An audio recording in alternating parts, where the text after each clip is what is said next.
Hola, ¿cómo estás? Yo soy el profesor Panchi y esto es The Sherlock's Blog. En esta ocasión de lo que te vengo a platicar en este capítulo es prácticamente de por qué demonios hacemos filosofía o bien lo intentamos hacer en la criminología. Tú tendrías que considerar que yo lo que soy es un profesor que estudió criminología, criminalística y otras ciencias afines. Sin embargo, mi esfuerzo es por utilizar la filosofía para romper los estereotipos del criminal y lo que normalmente conocemos como la maldad. Tienes que entender que, por ejemplo, la filosofía sirve para quebrantar, sirve para romper con las apariencias y sirve más bien para romper lo que normalmente entendemos como verdad o lo que usualmente creemos que ya está totalmente instaurado. La intención en la filosofía entonces es que rompamos con las apariencias. De entrada nos tendríamos que ir, por ejemplo, con la caverna de Platón. Hoy, quizás, nuestra caverna sería aquí. Mira, me encuentro en el Metro Sol. Me encuentro en el Metro Sol, que es prácticamente uno de los centros emblemáticos en Madrid. Esto es lo que tendrías.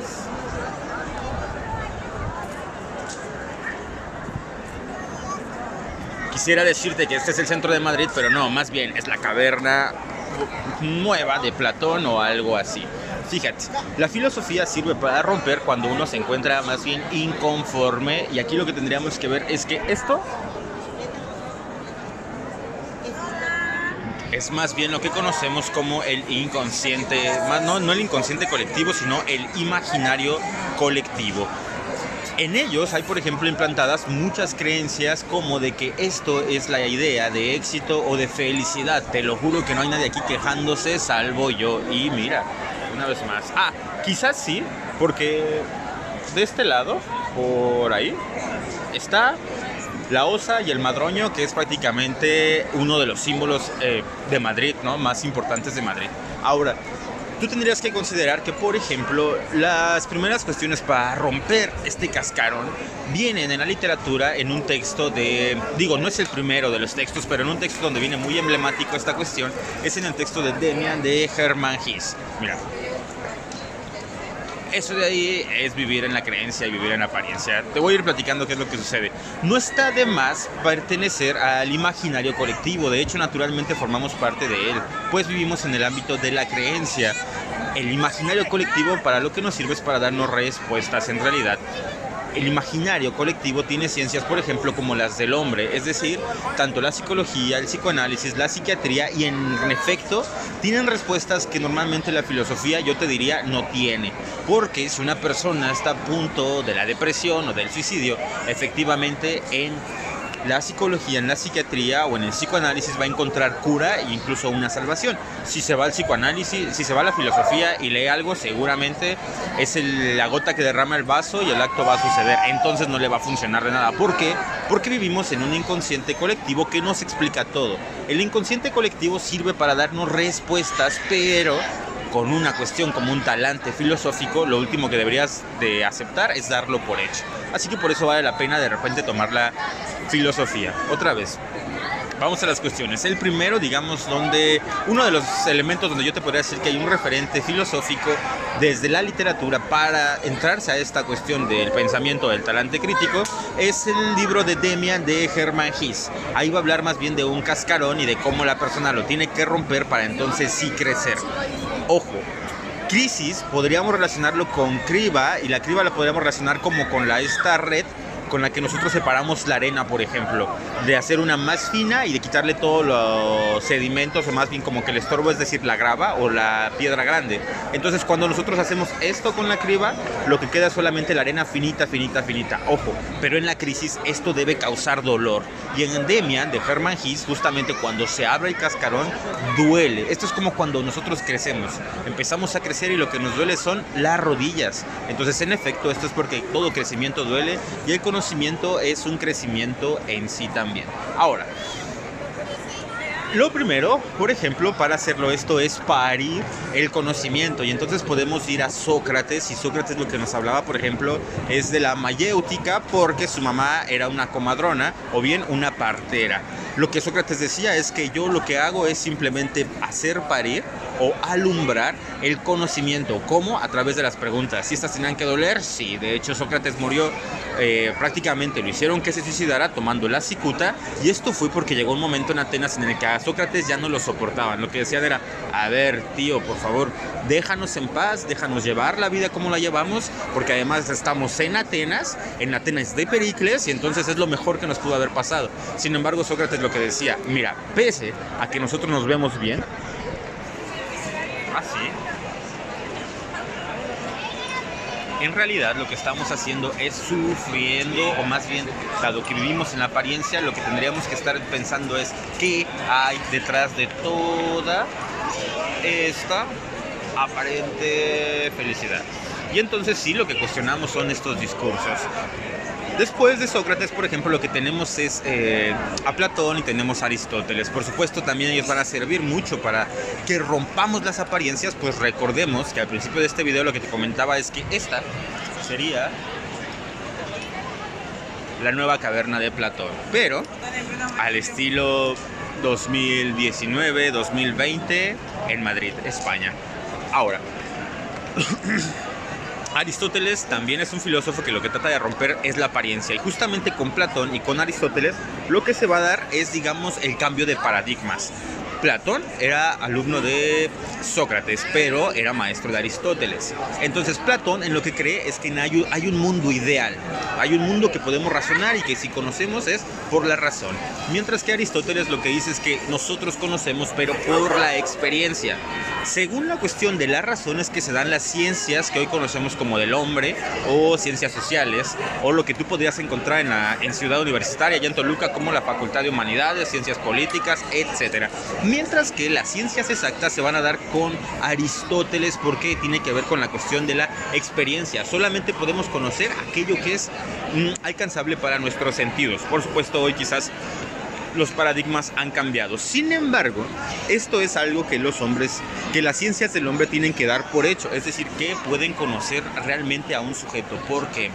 Porque el sujeto, para conocerlo hoy en día, lo reducimos a un objeto, es decir, lo cosificamos. Y entonces ahora sí ya damos el salto grande, porque la criminología estaría catalogada en las ciencias del hombre, de la cual se quiere hacer cada vez más abstracción para llegar a serla exacta, es decir, para llegar a conocer al sujeto. Pero mira, un sujeto es así. Es decir, es sumamente complejo, y para que nosotros lo podamos estudiar y saber qué va a hacer, lo tenemos que hacer así. Es decir, pasarlo de una cuestión subjetiva, que tiene que ver con el sujeto, a una cuestión objetiva, que tiene que ver con el objeto. Y entonces lo que hacemos es estudiarlo a fondo para delimitarlo, pero no solamente hacemos eso, sino que después lo educamos bajo esos preceptos. Así que el imaginario colectivo lo que hace es, en efecto, están aquí instauradas todas las creencias en generales que tenemos, las comunes, como de que venir a Madrid y conocer España es en realidad el ideario de éxito. Y entonces lo que hago es que todas las personas que no lo han cumplido, yo les digo: si tú tienes problemas de depresión, quizás lo que deberías hacer es ir a Madrid. O si tú tienes problemas de tal o cual, quizás lo que deberías hacer es tomarte estas pastillas, ir a este análisis, hacerte estas pruebas, o simplemente viaja, ve a la playa, descansa, o bien puedes comprarte una chamarra como esta. Ahora, eso evidentemente nos hace un objeto, nos hace una cosa material. Sin embargo, lo que nos dice Safransky a partir de San Agustín y de varios autores es que nosotros no podemos reducirnos simplemente a un objeto. Nosotros como hombres somos complejos, y entonces en nuestra complejidad en realidad radicaba nuestra riqueza. Para que el imaginario colectivo funcione, lo que necesita hacer es cúbitos, es decir, de toda esta plasticidad o esta diversidad, hacer cubos y que todos quieran lo mismo. Por ejemplo, aquí lo que queremos todos es una foto en el árbol navideño o bien en el madroño.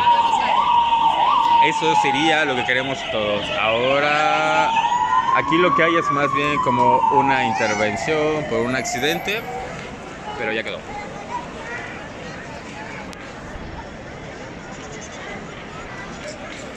Bien, todos estos movimientos tienen que ver con la organización social. Hay un operativo, hay una forma de realizarse, y todos los protocolos son evidentemente ejemplos de cómo se hace la ciencia y de cómo se construye. La criminología El problema que tiene, y aquí la crítica, es que lo que genera son estereotipos de la maldad. Por ejemplo, nos dice quiénes son los malos y cómo habría de combatirlos. Y nosotros lo que tendríamos que hacer con un talante filosófico o un talante crítico, incluso con la maldad, es decir, esto es lo que me dijeron que es la maldad, pero ¿será esto la maldad en sí? Lo dudo mucho y entonces empezamos a investigar. Ojo, esto de acá que te mencioné como la caverna de Platón, en efecto lo puede ser hoy en nuestros tiempos modernos. Sin embargo, lo que uno no puede hacer es simplemente escapar, querer regresar y venir a gritar aquí que todos están mal, como lo había hecho, por ejemplo, el Zaratustra. ¿Recuerdan cuando llegó un tipo con una lamparita al mercado que, según Nietzsche, lo que empezaba a gritar es que Dios ha muerto, nosotros lo hemos matado? Bueno, este sujeto solamente pasó por loco. ¿Por qué? Pues porque los demás no lo entendían. Es decir, en el imaginario colectivo se han sembrado creencias que los demás han dado por ciertas. Lo que nosotros no podemos hacer es quedarnos en ese elemento. Por ende, la cuestión de la criminología debería ser cuestionada desde la filosofía, la literatura e incluso la historia para saber si de alguna manera lo podríamos hacer diferente. Esto es un reto, claro, porque toda persona que se adentre en estos juegos, pues al principio va a estar aislado. Y de hecho, el gran reto del loco para que no lo maten es que cuando uno sale de la cueva de Platón, es decir, sale de estas luces y rompe con todo esto, lo más seguro es que regrese con todo este conocimiento que tiene y lo que quiera es brindarlo. Es más, hasta el punto de parecer arrogante, pero el exceso de arrogancia a lo único que nos va a llevar es al vacío y por ende hay que tener bastante precaución con ello. Yo, por ejemplo, voy a terminar de hacer este video. Al final te estoy introduciendo el talante, el mundo de Platón, la cuestión del, ¿cómo se llama? Del imaginario colectivo, qué pasó con Sócrates, Aristóteles y Platón, y la diferencia entre un objeto y un sujeto. El sujeto es un sujeto porque está amarrado por sus circunstancias, y eso implica que ya sabemos qué va a ser, y es lo que quieren hacer las ciencias del hombre. Está bien que lo sepamos, está bien que vayamos y nos asesoramos, pero nunca está de más que seamos un poquito críticos y entonces hagamos ejercicios como estos. Difícilmente creo que hoy van a estar haciendo más videos. Difícilmente creo que alguien más va a estar dando una clase aquí sentado en un barandal del metro para que después lo puedas ver tú. Eso es, de alguna manera, ser contemporáneo. Ya hablaremos en un futuro de qué es ser contemporáneo y quizás yo no lo sea tanto. Sin embargo, la intención está. ¿Vale? Nos vemos entonces. Es que le estaban hablando a Andrea, yo no sé qué demonios.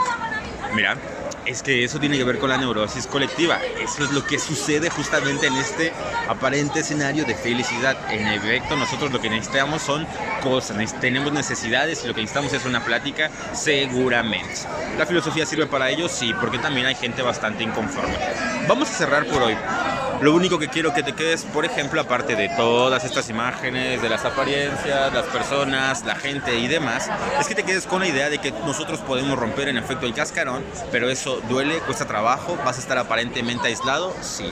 Pero recuerda que no podríamos considerar al hombre o a la humanidad, a la especie humana, como una cuestión totalmente acabada. Si estuviera acabada, entonces sí puede ser un objeto. Realmente la potencia de la especie humana es que no es una cosa terminada, sino que es un proyecto, y que sea un proyecto implica que siempre puede hacer mucho más de lo que le han dicho que tiene que hacer. Así que ese es el reto. Esto es Sherlock's Code, yo soy el profesor Panchi, desde el Metro Sol, y por allá está la osa y el madroño. Bienvenido a lo que sería hoy en día la caverna de Platón. Esto ha sido todo, nos vemos, chao.